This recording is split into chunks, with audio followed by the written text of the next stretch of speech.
Now it came to pass that a group existed who called themselves fishermen.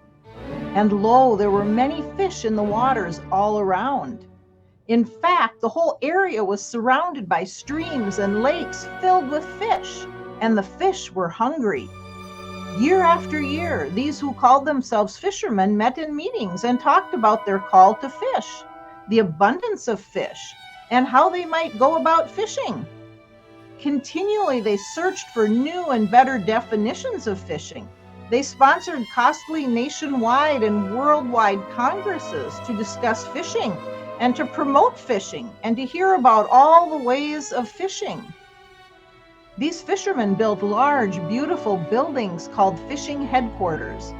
The plea was that everyone should be a fisherman and every fisherman should fish. One thing they didn't do, however, was they didn't fish. They organized a board to send out fishermen to where there were many fish.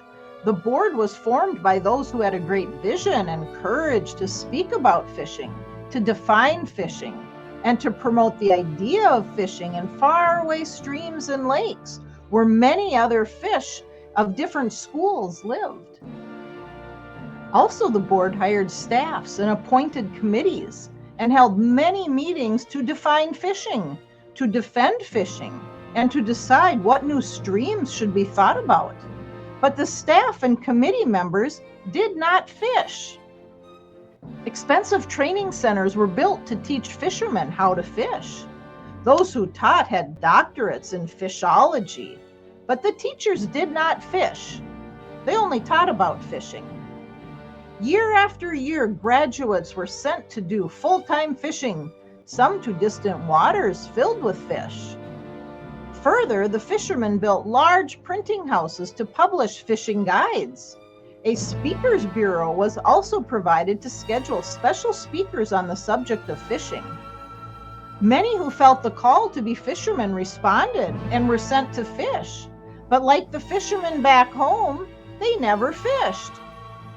Some also said they wanted to be part of the fishing party, but they felt called to furnish fishing equipment. Others felt their job was to relate to the fish in a good way so the fish would know the difference between good and bad fishermen. After one stirring meeting on the necessity for fishing, a young fellow left the meeting and went fishing. The next day he reported that he had caught 2 outstanding fish. He was honored for his excellent catch and then scheduled to speak and visit at all of the big meetings possible so that he could tell how he did it.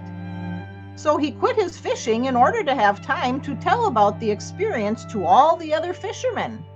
He was also placed on the Fishermen's General Board as a person having considerable experience. Now it is true that many of the fishermen sacrificed and put up with all kinds of difficulties. Some lived near the water and bore the smell of dead fish every day. They received the ridicule of some who made fun of their fishermen's clubs and the fact that they claimed to be fishermen yet never fished. They wondered about those who felt it was of little use to attend the weekly meetings to talk about fishing. After all, were they not following the master who said, "Follow me, and I will make you fishers of men"? Imagine how hurt some of them were when one day a person suggested that those who didn't catch fish were really not fishermen, no matter how much they claimed to be.